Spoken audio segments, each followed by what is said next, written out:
नई लोकसभा के गठन के बाद संसद के दोनों सदनों की संयुक्त बैठक संबोधित करते हुए राष्ट्रपति ने जो कुछ कहा उससे मोदी सरकार के एजेंडे की ही झलक मिली। यह स्वाभाविक ही भी है क्योंकि ऐसे अवसरों पर राष्ट्रपति का अभिभाषण सरकार की रूपरेखा को ही रेखांकित करता है। भले ही प्रधानमंत्री मोदी गठबंधन सरकार का नेतृत्व कर रहे हों, लेकिन राष्ट्रपति के अभिभाषण से यही स्पष्ट होता है कि यह सरकार पहले की ही कार्य करेगी और उन कामों को पूरा करने पर विशेष ध्यान देगी जिनका उल्लेख प्रधानमंत्री पिछले कुछ समय से लगातार करते आ रहे हैं।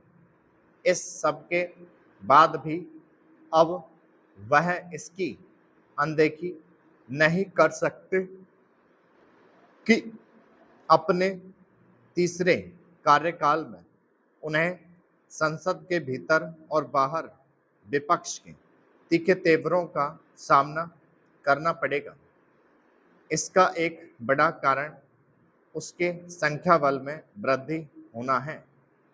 संख्या बल में वृद्धि के चलते विपक्ष को जहां लोकसभा में नेता प्रतिपक्ष का पद हासिल हुआ है, वहीं दूसरी ओर उसका मनोबल भी बढ़ा है। बीते 3-4 दिनों में संसद में जो कुछ हुआ उससे विपक्ष के बढ़े हुए मनोबल का ही पता चलता है। विपक्ष का उत्साहित होना स्वाभाविक है, लेकिन उचित यह होगा कि वह विरोध के लिए विरोध वाले रवैये का परित्याग करें। इसके स्थान पर उसे रचनात्मक विरोध का परिचय देना चाहिए। दुर्भाग्य से फिलहाल इसके आसार कम ही हैं और इसका संकेत राष्ट्रपति के अभिभाषण के कुछ बिंदुओं पर विपक्षी नेताओं की अनावश्यक आपत्ति से मिलता है। यह कोई नई अनोखी या गोपनीय बात नहीं कि राष्ट्रपति का अभिभाषण सरकार की ओर से तैयार किया जाता है।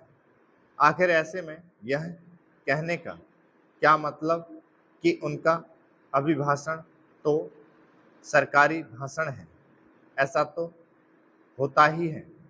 यह आश्चर्यजनक है कि विपक्ष ने राष्ट्रपति के अभिभाषण के उन बिंदुओं पर भी हंगामा किया जिनका कोई औचित्य नहीं था। जब राष्ट्रपति ने प्रतियोगी परीक्षाओं के प्रश्न पत्र लीक होने की समस्या पर दलगत राजनीति से ऊपर उठकर ठोस उपाय करने की जरूरत जताई तो विपक्ष को यह रास नहीं आया। क्या यह एक तथ्य नहीं कि बीते 5 वर्षों में केंद्रीय स्तर के साथ ही राज्य स्तर की भी अनेक प्रतियोगी परीक्षाओं के प्रश्न पत्र लीक हुए हैं। विपक्ष तब भी आपे से बाहर होता हुआ दिखा जब राष्ट्रपति ने अपने अभिभाषण में आपातकाल के काले कारनामों को याद किया। आखिर विपक्ष और विशेष रूप से कांग्रेस आपातकाल के जिक्र मात्र से क्यों भड़क जा रही है? कांग्रेस नेता आपातकाल का उल्लेख भर किए जाने से जिस तरह बिदक रहे हैं, स्टॉप